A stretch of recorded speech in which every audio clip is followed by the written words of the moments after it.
That was okay. So I read half of this poem at the missions conference. Okay. So you heard like the latter half of it, but it's called Let's Get Deep. And the scripture base is Psalms 96 and 7. Um, I don't know if I've said it before, but lately it's just been a lot of growth and God, moving me to kind of go beyond myself in my comfort zone. So, hitting a lot of areas in my life. Uh, and one day he just reeled with me and was like, Jacqueline, you're selfish, you're arrogant. You think you know everything, but you don't know anything. You think that you know a little bit of something that, makes you the know-it-all, and it doesn't. And you're ungrateful. And, right there, I was like, okay, Lord, I need to, I need to stop. It's hurting. You're hurting me. But I just pray that y'all receive a message from this.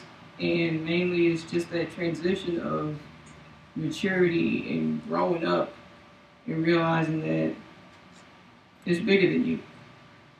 Say it again. It is bigger than you. One more time.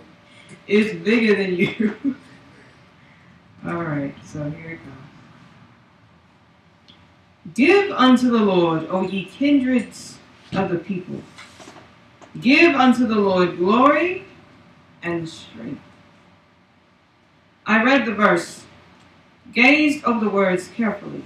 My eyes kept dancing back to the word strength. And immediately I began to think in the physical. My God is a mighty God. Why on earth would he need strength from me? He doesn't. I need strength from him, so why would it say this? That's when something told me, look it up. I opened up the Oxford located in my MacBook, and I find that there are several definitions for the word strength. The one that catches my eye in particular is definition 1F, 10 lines down. The degree of intensity of a feeling or belief. Saints, I ask you, how deep is your faith? Now, before you answer that, let's take a look at the definition one more time. Intensity of a feeling or belief. Intensity as an adjective of extreme force, degree, or strength of an action, highly concentrated. Concentrated. Another adjective. Wholly directed to one thing, intense, of a substance or solution, present in a high proportion relative. Oh, I'm sorry, am I boring you? Basically, to be concentrated means that it's in its purest form, the strongest form, the realest. Because there are no fillers, dilutants, or artificially based substances contained within it. No, this is probably a lot. You may be thinking, this girl is doing way too much. But I promise you, if you stay with me, follow me to the end, you'll find an awesome discovery. So please, if you will, try to keep up with me. I'll pace myself for you. Won't make any promises, but my best is all I can give. Rewinding now. Take a breath. Intensity of a feeling or belief. Remember that question I asked you? I'll ask it again just in case. Saints, I ask you, how deep is your faith? So many of us say we believe until we go from the frying pan and into the fire. So many of us say we are as deep as the ocean, but really it's more like a shallow pond. I was that pond. So caught up in my feelings that they were more intense than my actual belief, my faith in God. Don't forget, the definition of strength was the degree of intensity of a feeling or belief. Not and, or. As in either or, one or the other, but not both.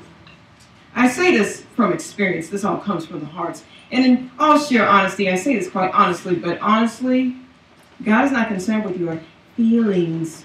God does not want your feelings. He wants your strength, a high concentrated degree of your belief. Oh, we didn't cover the word degree, did we? Don't worry, I got you covered. Degree, a noun that has several separate definitions within the four given. No groaning aloud. Now then, a degree can be a level. We all start off with a mustard seed, did we not? Although a few of us may forget from time to time that our faith wasn't always as great as it is now. Although those same few also forget that the degree they're at now really isn't all that high. Just much higher from where they once started. Hey, no one is perfect. And we also have lots of work to do. To say you don't is to say to God that you don't need to be improved upon because you're perfectly fine just the way you are. Remember, stagnation equals death. And if you are not growing, you are shriveling back into the ground from whence that mustard seed first took root. Be wary of who you compare your degree to. Because we may not all start at the same places. You may have started in the church house. I found God at a later date. Some seeds shoot up. Others need a little more nurture and care. But it's not our job to give folks the 5th degree when they aren't where we think they should be. Why fret over who's the tapped and who's the weak when God said he'd do all the separating? And no, he does not require any assistance. No, you wouldn't be able to tell the difference anyhow. Oh, and for your information, we're almost through with these definitions of degree, just so you know. Lastly, the degree of your strength shows God exactly how you walk. If you are truly on fire, or if you are just all talk. The highest degrees may not sing the prettiest or shout all that much, but they know how to give God praises and glory to his holy and wonderful name, while those lower degrees may sound like they're about to go triple platinum. And they could probably outshout David, but their hearts are impure. Because they're so led by their feelings that their belief becomes obscured. And oftentimes, it hits a degree of an unknown variable, belief undetermined, because it's dependent on certain factors. My math people will probably appreciate that. God thought so too. He has shown us through his word, through the lineage of his son, the many degrees of faith within the family tree. Some high, some low, but none higher than the highest. So, again, I ask you, saints, how deep is your faith? Or are the only things with high degrees of intensity your feelings? I mentioned it before, may as well continue on. I said, I love the Lord, till the job applications kept telling me thanks, but no thanks. I was angry. Why didn't they want to hire me? I had a college degree. I was fresh on the scene with my Bachelor of Arts English from the best university in the world, Prairie View A&M University. There you go. Hi, hater. Hey, God did say love thy enemy. But on a serious note, I became depressed. I stopped applying. I got enraged, so I didn't bother trying. I stopped praying because I felt. Did you catch that? I felt like God had let me down, and I didn't want to be let down again. I began to doubt him on everything, and everybody just kept saying to me, just pray, Jacqueline, and that job will be yours. Have you prayed, Jacqueline? You're a woman of faith, right? So if you're a believer, then you should be the main one praying. Pray, Jacqueline, and God will change your situation. But I was too angry to listen and too ashamed, because real saints don't ever get mad at God. Not ever. No way. I was supposed to be perfect. That's how I felt things were supposed to be. My feelings began to water down my belief.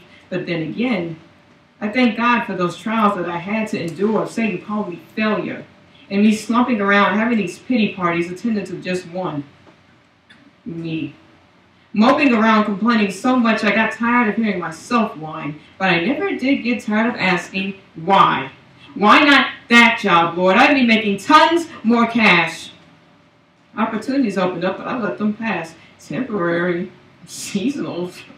I want a full-time gig, no part-time for me. I had no sense of gratefulness, nor by any stretch of the imagination did I possess some humility. But he humbled me one day. He humbled me.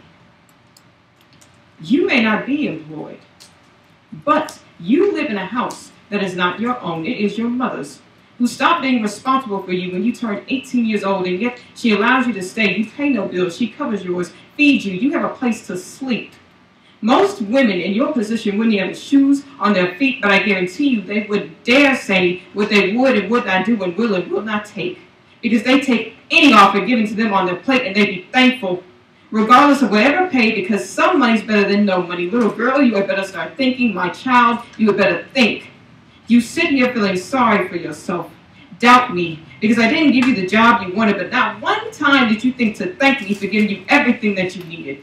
Never did you stop to consider that some things are better off not having. Not once did it enter your mind that I was possibly just protecting you from a place that was like Sodom and Gomorrah, chock full of evil and no good for you there. Stop crying, stop whining. Complaining is not of me. My child, take a look around you. See what my love brings. Even the birds don't go hungry. Haven't I done for you the same? I thought I understood, felt like I had, but it wasn't until the Lord shed some light that I discovered I really had not. It was not until just recently that as I finally peered hard into the mirror that I leaned on my emotions and my feelings way too heavily. God has taught me to push through when I didn't feel like writing anymore. When studying, praying, reading all felt like burdensome chores. When doubts arose, when fears were high, when I felt like giving up and decided making heaven too hard a task. I think I'd rather die twice. God reached for me, I pulled away, and he reached for me. I tried to leave, but he reached for me, pulled me close, held me tight, and said, I love you, Jacqueline. I'm here to stay. I'll never leave nor forsake you. That's a promise. And when I tried to make him back away to change his mind, he was still waking me up to see the next day. Finally, I came to him a blubbering mess, hot tears streaking down, and as I pondered, why choose to use someone so horrible as me, who clearly falls more times than she gets up, he whispered to me, that was the very reason why he did. His love overwhelmed me. His grace is overwhelming. It's amazing how God can cause the proudest soul to fall down in humbleness. He humbled me and showed me I am weak, strong in feelings, but weak in belief. I am weak. I was weak. But now, you are witnessing before your very eyes the slow transformation of a vessel of fillers, dilutants, with artificial flavors become concentrated. How deep is your faith, saints?